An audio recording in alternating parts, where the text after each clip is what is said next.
La phase de postpartum, c'est un sujet que je pense qu'on en parle encore moins que le reste, mais qui est vraiment euh, important aussi. Quand j'ai eu mon premier bébé, je croyais que c'était une mesure de succès pour moi que de faire le plus de choses possible, le plus rapidement possible après la naissance du bébé. Et j'ai compris très vite que c'était des conneries capitalistes.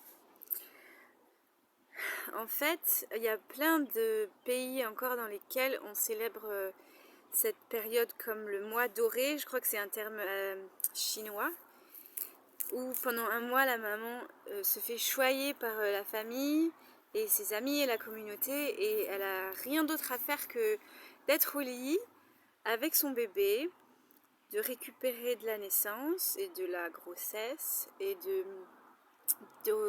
d'apprendre à connaître son bébé, de faire en sorte que l'allaitement marche bien et qu'ils apprennent à se connaître et qu'elle apprenne à être une maman parce que tous les enfants sont différents, toutes les relations mère-enfant sont différentes et c'est bien de commencer ce temps avec tout le temps du monde pour apprendre à se connaître.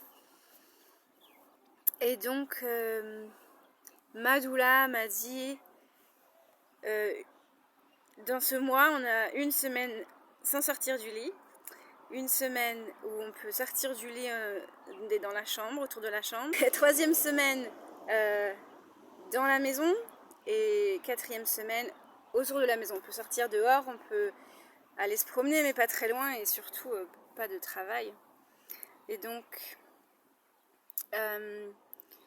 première semaine on reste au lit le plus possible et on fait la famille, les amis, la communauté, les partenaires, c'est eux qui font tout pour nous, qui nous apportent à manger, à boire au lit. Et c'est d'autant bien que des fois si on a des déchirements, souvent dans les naissances physiologiques qui sont protectrices pour ce genre de choses, on n'a pas besoin de point de suture, on peut juste rester les jambes serrées pendant une semaine et généralement ça se répare tout seul.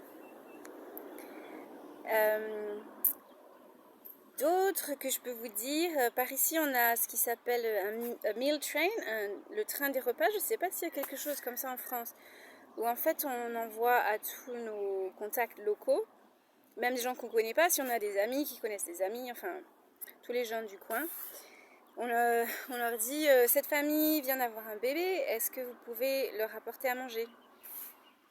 Et donc les gens mettent leur nom sur l'application en disant tel jour je vais vous apporter à manger et je vous apporterai ça. Et si on arrive à remplir tous les jours du calendrier, c'est super. Comme ça on n'a rien à faire que de se faire chouchouter.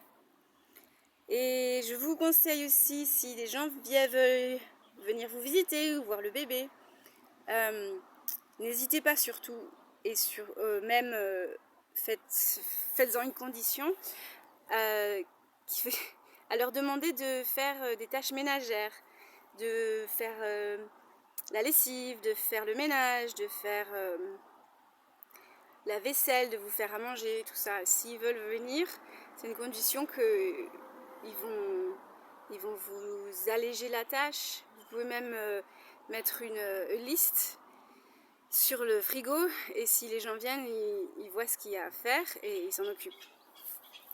Vous avez moins besoin de fleurs que vous avez besoin de gens qui vous font la vaisselle et la lessive, et vous pouvez rester au lit tranquille avec votre bébé.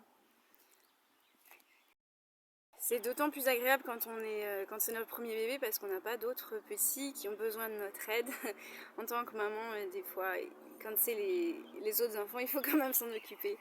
Mais quand c'est le premier, alors on a tout le temps pour eux, c'est super. Même des gens dont c'est la profession d'être une doula postpartum et qui viennent vous aider après la naissance pour peut-être vous aider avec votre santé ou avec le bébé, mais surtout de faire en sorte que vous n'avez rien à faire et de vous faire des petits repas bien adaptés à la récupération après l'accouchement. Et souvent, je pense me rappeler que dans la médecine chinoise, ce sont des repas qui sont dits chauffants, mais faciles à digérer. Il peut y avoir par exemple du gingembre, ou ça peut être des ragoûts, des trucs bien réconfortants, qui nous redonnent la chaleur à notre corps. Et aussi, on peut ajouter des petits bouts de placenta dedans, soit séchés, soit frais.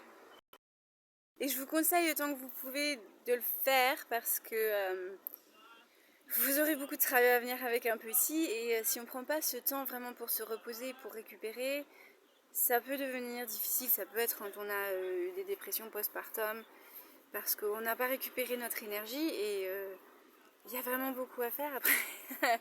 Surtout s'il faut qu'on retourne au travail assez tôt. Voilà, j'espère que ça vous a donné à réfléchir.